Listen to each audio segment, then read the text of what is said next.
Cześć, witam wszystkich, ja jestem Tomi PSVR i przygotowałem wam niezłego newsa z gatunku horroru.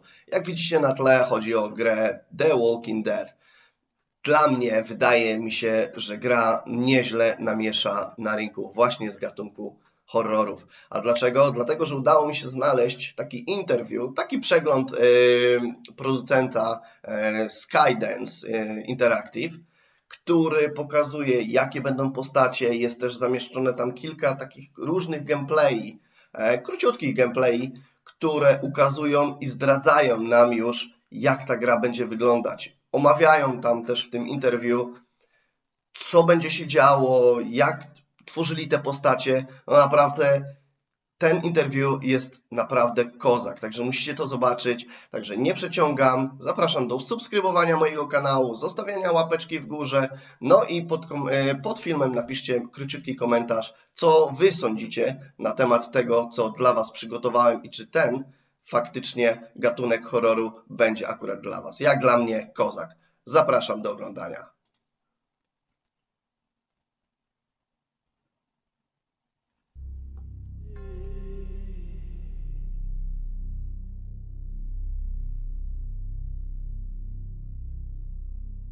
We took honoring the roots of the IP and the core of The Walking Dead very seriously. So we really looked at what those themes are about and made sure that they came to life in our game. And we wanted it to be like, if you're a fan of The Walking Dead, either the comic book or the show or both, you come into this game and you're like, oh my God, I'm there. This is it.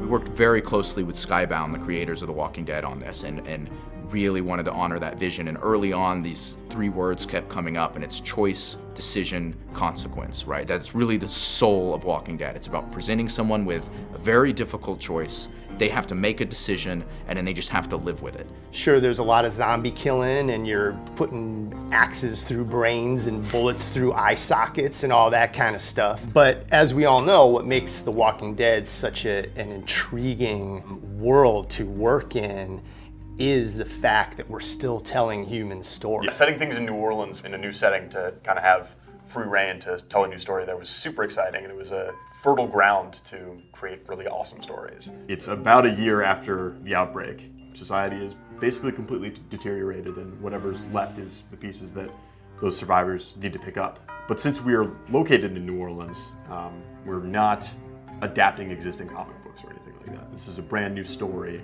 told within that universe in a new exciting location.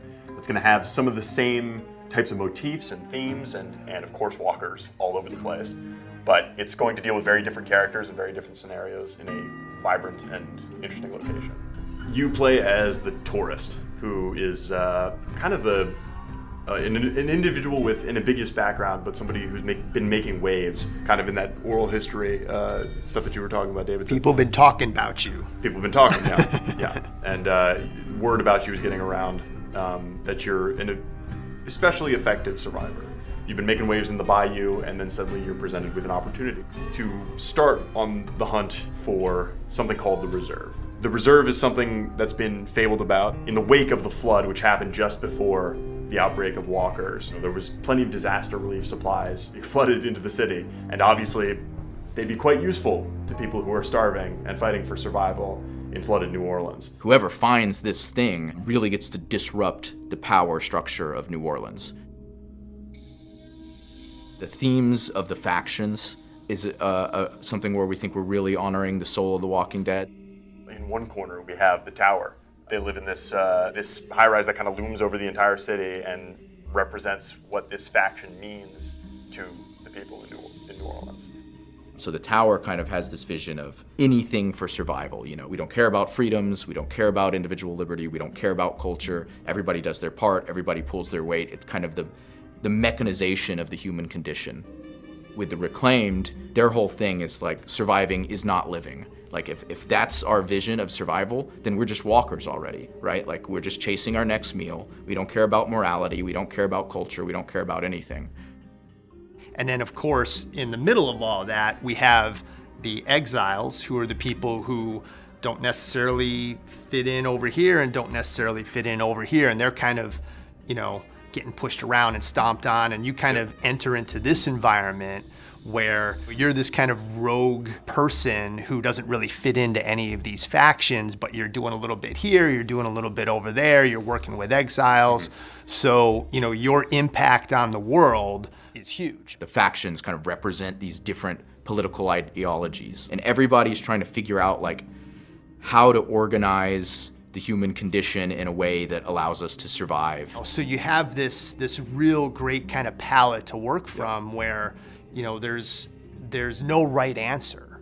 Yeah, and then caught in the middle, of course, are the people of New Orleans who are stuck, you know, in between this fight for the soul of the city.